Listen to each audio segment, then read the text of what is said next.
Govano Anambra State Ọkammụta Chukwuma Soludo akpọnoku ka awube ezinụlọ na ntọala nke Chineke dịka nke ga-eme ka obodo gaa n'iru. Govano Soludo mee ka amata nke a na Jamas achụ iji wee merube mmemme lote na ọgba n'afọ 32 ọ nụrụ di na nwunye. E mere nke a n'isi ọfịa kansụl ime obodo Agụata. Onye na-eweta ihe mere n'obi gọọmenti ejike abana nọ ebe a ma weta ozi a ka anyị ike.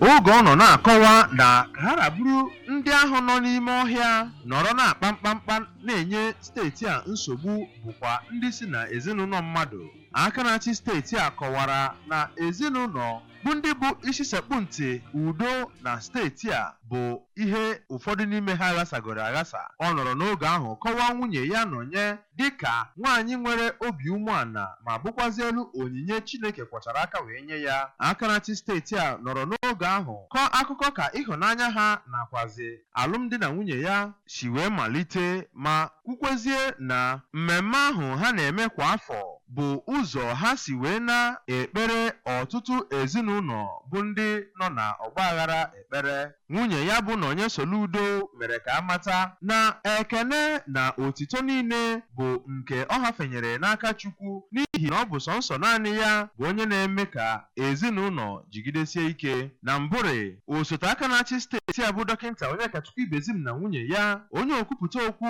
ụlọ omebe iwu nke steeti a bụ Right Honorable Somtochukwu Udeze, eze ọdịnala Isuọfịa Igwe Aloysius Moghalu, nakwazi onye bishọp nke Diocese Ọka bụ Most Reverend Paulinus Eze Okafọ na imerime ndị ọzọ bụ ndị ụkọchukwu nakwazi ndị ọrụ gọọmenti bụ ndị bịara na mmemme ahụ iji wee soro aka na-achị steeti a wee ṅụrịa ọṅụ.